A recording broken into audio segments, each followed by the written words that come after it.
அடுத்தது பாருங்கள், 600இல் 71% எவ்வளோன்னு கேட்குறாங்க. 71% நம்ம எப்படி பிரிக்கலாம்? 50% ப்ளஸ் 20% ப்ளஸ் 1%. இப்போ நம்ம பிரிச்சுட்டோம்னா சீக்கிரம் நம்ம கண்டுபிடிச்சிடலாம். சரி, ஓகே. இப்போ 600ங்கிறது 100%. 50% எவ்வளவு? பாதி எவ்வளவு? 300. ஓகே. இப்போ அடுத்தது 10% எவ்வளவு? ஒரு ஸ்தானம் தள்ளி புள்ளி வச்சு எவ்வளவு? 60. 20% எவ்வளவு?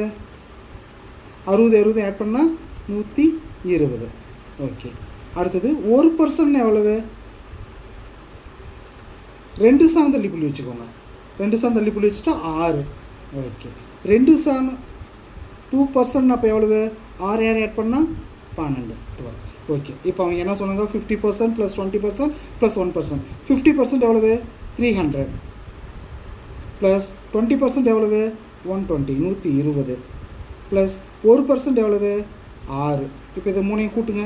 கூட்டினா 300 120 கூட்டினா 420. 420 6 426. இதுதான் நம்மளுக்கு 71%. அதாவது 600ல் 71%, 426.